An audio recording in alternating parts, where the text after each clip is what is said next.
오늘 이곳에 모인 모든 분들 예수님의 이름으로 환영합니다. 저번에 저희가 로마서 12장 1절 말씀을 함께 말씀을 나누었습니다. 그러므로 형제들아 라고 시작하면서 이 그리스도인들은 어떻게 살아야 잘 사는가에 대해서 말씀을 들었습니다. 그런데 이 말씀을 듣는 사람이 있습니다. 그러므로 앞에 로마서에 그 믿음으로 구원받는 은혜를 입은 사람이 이 말씀에 해당됩니다. 형제들아, 그리스도의 형제들이 이 말씀에 해당됩니다. 그래서 몸을 드려라 라고 하시는데, 몸을 드린다는 건 한문으로 줄여서 말하면 헌신입니다. 하나님의 은혜를 맛본 사람만 헌신을 할 수 있습니다. 그때 이것이 참으로 잘 사는 그리스도인의 사는 법입니다.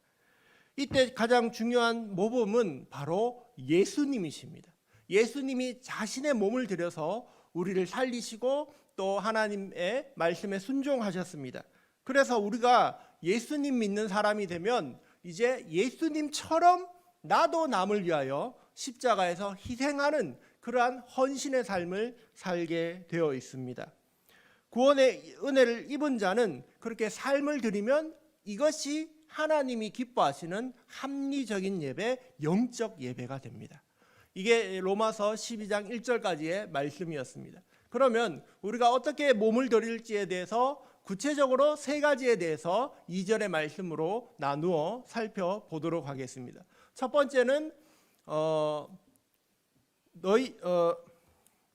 너희는 이 세대를 본받지 말고, 첫 번째는 본받지 말라는 말씀이고, 두 번째는 오직 마음을 새롭게 함으로 변화를 받으라는 말씀이고, 세 번째는 하나님이 선하시고 기뻐하시고 온전하신 뜻이 무엇인지 분별하라는 말씀입니다. 첫째, 이 세대를 본받지 말라입니다.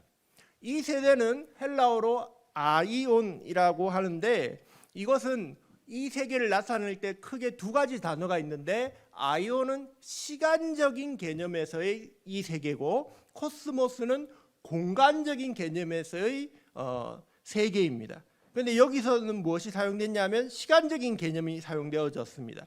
아이온 후토스, 이 세대를 본받지 말라, 이 사람들을, 이 세상을 본받지 말라고 했습니다.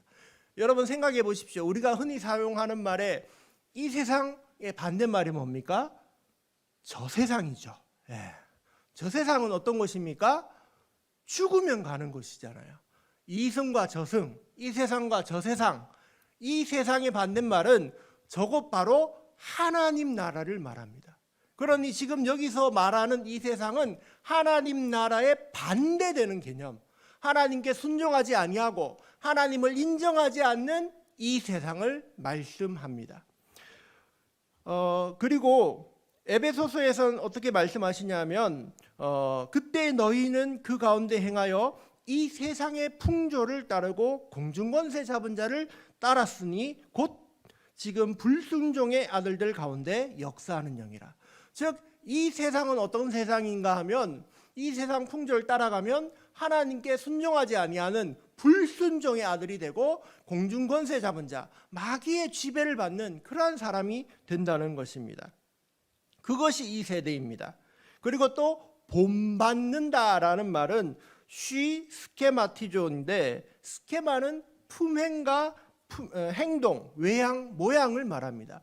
영어로는 컨폼이라고 적혀져 있습니다. 컨폼, 무엇을 따라간다, 그런 모양으로 딱 이렇게 같이 맞추어지는 것을 말합니다.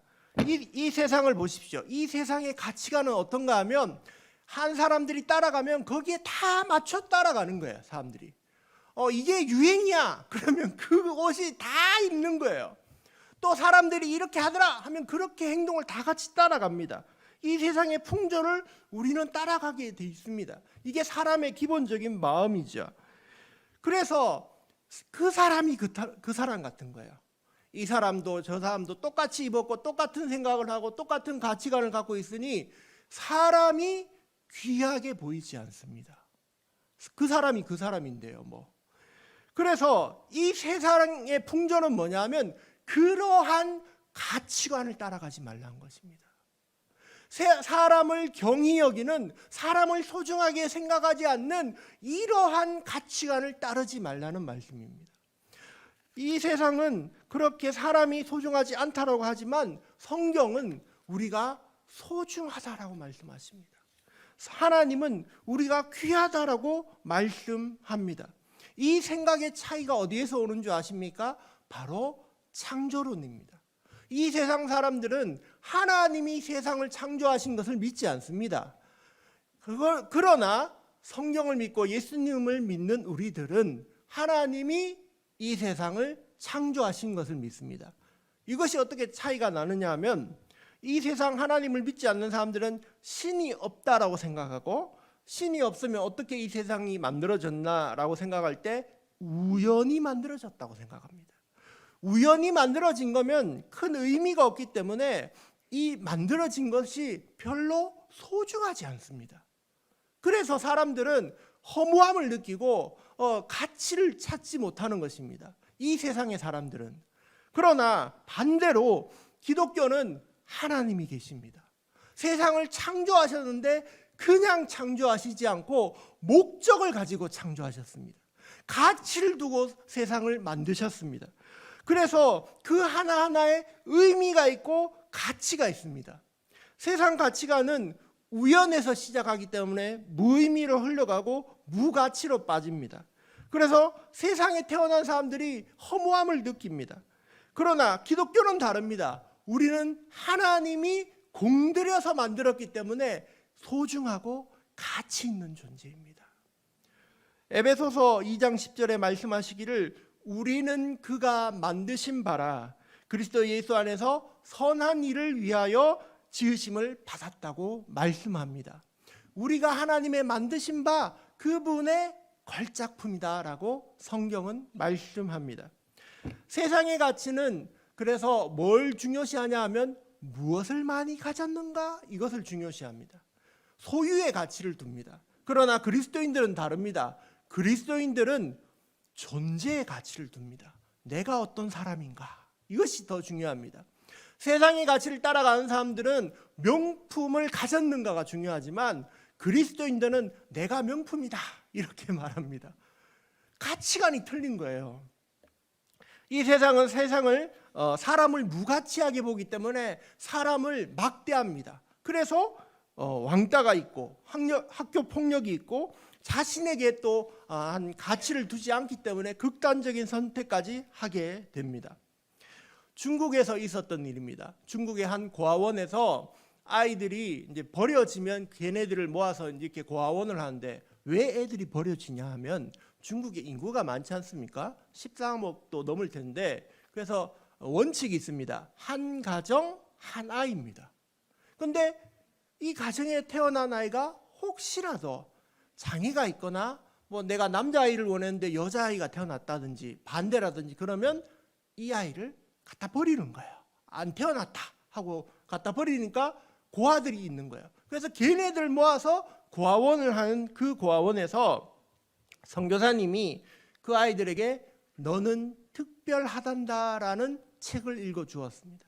너는 특별하다라는 이 책은 어떤 내용이냐면, 한 목수가 있고 목수가 만든 나무 사람이 있습니다. 나무 인형. 근데 이 나무 사람들이 한 마을에서 같이 사는 거예요. 목수는 저쪽에 조금 떨어진 곳에서 살고 있어요.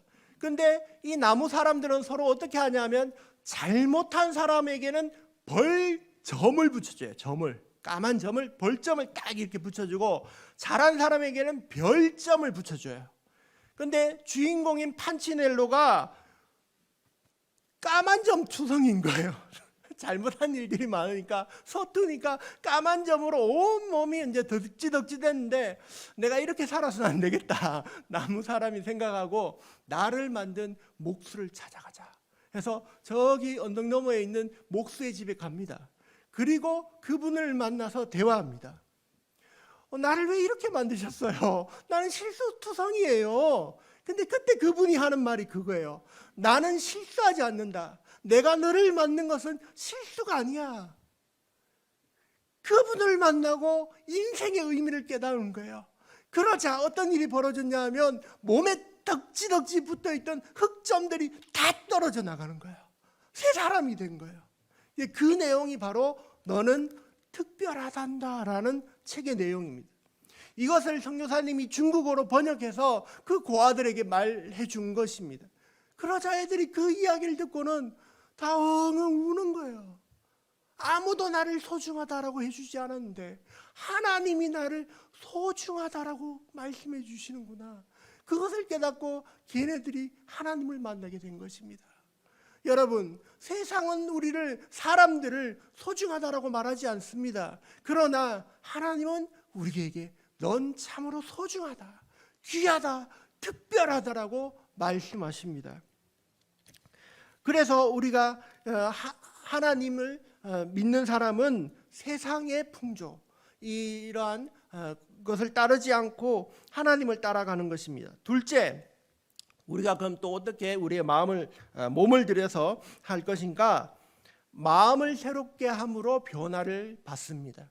마음을 새롭게 함으로 해서의 이 마음은 감정이 아니라 지성, 생각입니다.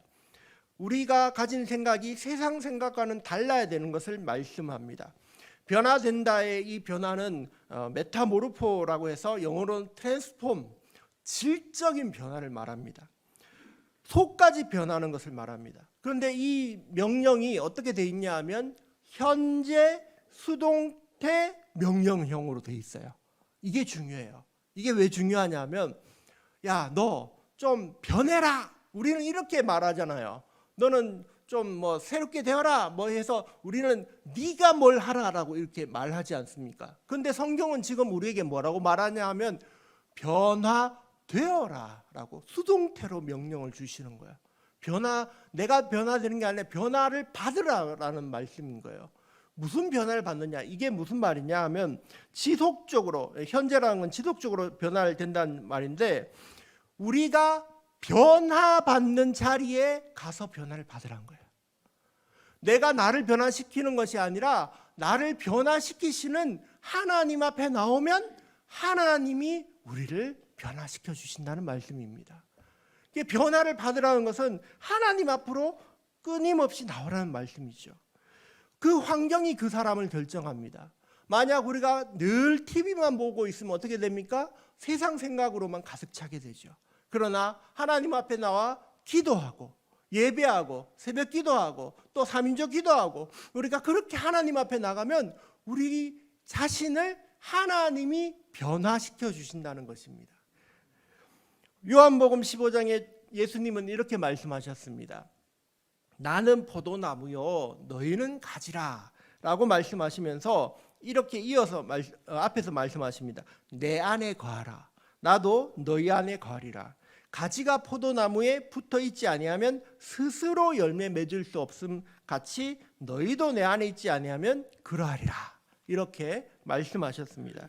우리는 스스로 변화해서 열매 맺는 것이 아닙니다. 스스로 변화하는 것이 아니라 하나님께, 예수님께 붙어 있으면 변화가 되어지는 것입니다. 성령의 열매가 뭡니까? 사랑, 희락, 화평, 자비, 양성, 충성, 온유, 절제 이런 것들이지 않습니까? 이 내용들을 보면 사랑이고 기쁨이고 절제고 다 마음의 내용입니다. 우리의 인격적인 변화를 얘기하는 것입니다. 그런데 그 인격적인 변화가 어떻게 이루어지냐 하면 내가 스스로 그렇게 열매 맺는 게 아니라 예수님께 착 달라붙어 있으면 예수님이 나에게 열매 맺게 해주시는 거예요. 그분이 나를 변화시키십니다. 그래서 내 안에 거하라라는 말은 예수님을 집삼아서 그 안에 있어라는 말씀이에요. 예수님이 우리 집이 되면 얼마나 좋겠습니까? 예수님 안에 있으면 우리가 더 이상 두려움을 느끼지 않는 거예요. 집 안에 있을 때 편안하지 않습니까? 잠옷바람으로 돌아다니는 거 심지어는 그것도 안 입지 않습니까? 그만큼 예수님 안에 있으면 우리가 편안하고 안전함을 느끼게 됩니다. 그것이 예수님 안에 거하는 삶입니다. 예수님은 우리의 영원하신 집이 되십니다. 우리의 피난처가 되십니다. 그래서 그분 앞에 나가기만 하면, 그분께 붙어 있기만 하면 우리를 변화시켜서 열매 맺게 하시는 줄 믿습니다. 그러면 우리가 뭘 해야 됩니까? 변화의 자리까지는 나오셔야 됩니다. 예, 변화의 자리까지는 나오셔야 돼요. 새벽기도 나오시고요, 수요기도에 나오시고요, 그리고 혼자 하기 힘드니까 3인조로 모여서 3인조 기도로 하나님 앞에 나가시는 거예요. 기도의 자리에 나가면 하나님이 책임지시고 우리를 변화시켜 주십니다. 자, 세 번째는 하나님의 뜻을 분별하라라고 말씀하십니다. 우리가 이 세상에서 참된 예배자로 삶을 살려면 하나님의 뜻을 분별해야 됩니다. 무엇과 무엇을 분별하냐 하면 내 뜻과 하나님의 뜻을 분별하는 겁니다. 이 뜻은 어떤 뜻입니까? 하나님의 뜻은 선한 뜻입니다. 하나님의 뜻은 기뻐하시는 뜻입니다. 하나님의 뜻은 온전하신 뜻입니다. 여기서 선하다는 것은 특별히 로마서 12장에 보면 세 가지 범위에서 사용되어집니다. 교회 안에서 선한 것을 이야기합니다. 로마서 12장 9절에 사랑에는 거짓이 없나니 악을 미워하고 선에 속하라. 교회 안에서의 선한 삶을 말합니다. 또 교회 밖의 사회에서의 선함을 말합니다. 21절에 악에게 지지 말고 선으로 악을 이기라. 또한 국가에서의 선을 얘기합니다. 13장 3절에 다스리는 자들은 선한 일에 대하여 두려움이 되지 않고, 이렇게 모든 영역에서 선함을 하나님의 뜻을 따라 행하라고 우리에게 말씀하고 있습니다. 또 기뻐하시는 뭐냐 하면 하나님이 받아주실 만한 것을 말합니다. 하나님의 뜻은 하나님이 기쁘시게 받아주시는 그런 뜻입니다. 은사판별법에 대해서 이렇게 얘기를 들었습니다.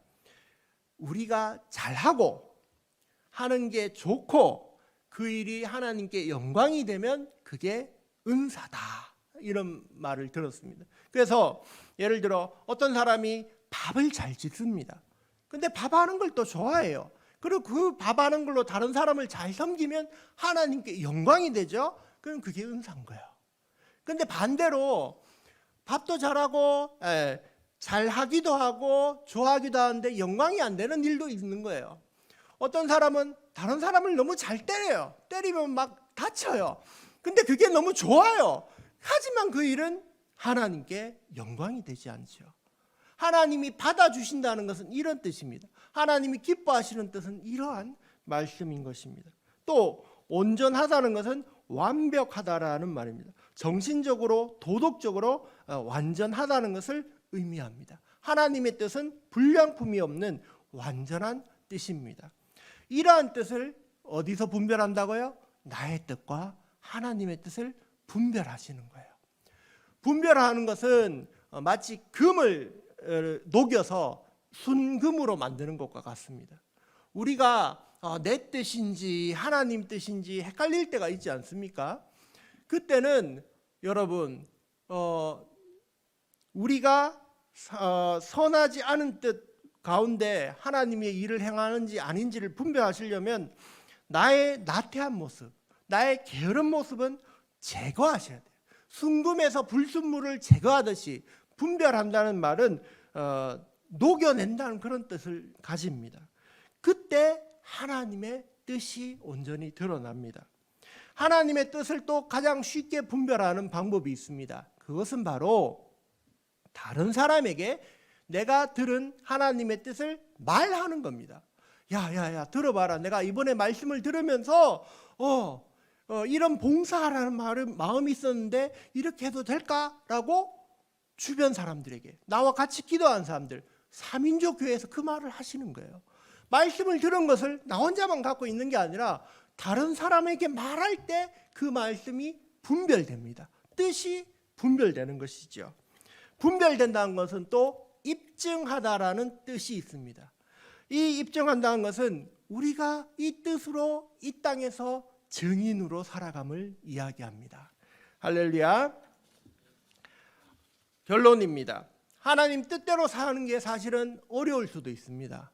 하나님 뜻대로 완전하게 막 기뻐하시는 대로 온전하게 그래 살려면 좀 피곤하겠다는 생각이 들 수도 있지 않습니까? 그래서 어떻게 한다고요? 함께 신앙생활하는 것입니다. 우리가 혼자 하는 게 아니라 함께 모여서 할 때 힘이 나고 능력이 나오는 것입니다. 3인조로 점점 모이십시오. 모여서 함께하면 혼자는 할 수 없지만 우리가 힘을 내게 됩니다. 함께 기도해주고 함께 뜻을 분별하며 우리가 신앙생활을 바르게 하는 것이죠. 2011년 5월에 이런 사건이 있었다고 합니다. 서울에 가면 제가 장신대 이제 신대원을 나왔는데 그 앞에 뭐가 있냐면 테크노마트라는 건물이 있어요. 컴퓨터 파는 그런 빌딩인데요. 10층까지는 그냥 매장이고 39층까지는 사무실로 쓰는 큰 빌딩입니다. 그런데 2011년 5월에 어떤 일이 있었냐면 이 빌딩이 흔들린 거예요. 그래서 지진도 안 났는데 건물이 막 흔들리면서 사람들이 대피를 한 거예요. 이게 도대체 무슨 일이냐 해서 조사를 다 해봤습니다. 건물을 조사하고 다 해봤더니 원인이 밝혀졌는데 12층의 헬스장에서 아주머니들이 운동을 해서 그렇다. 같이 이걸 박자를 맞춰서 어이 이렇게 하니까 건물이 움직인 거예요.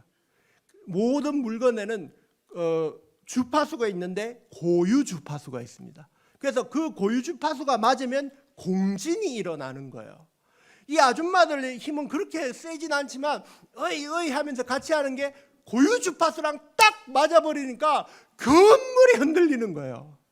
우리 각자 한 명 한 명은 약하지만 함께 모여서 기도할 때 3인조로 모이고 우리가 힘을 합치면 큰 건물도 흔드는 그런 역사가 있는 것입니다. 그러므로 이 세대를 본받지 말고 오직 마음을 새롭게 함으로 변화를 받아 하나님의 기뻐하시고 선하시고 온전하신 뜻을 분별하는 저와 여러분이 되시기를 예수님의 이름으로 축복합니다.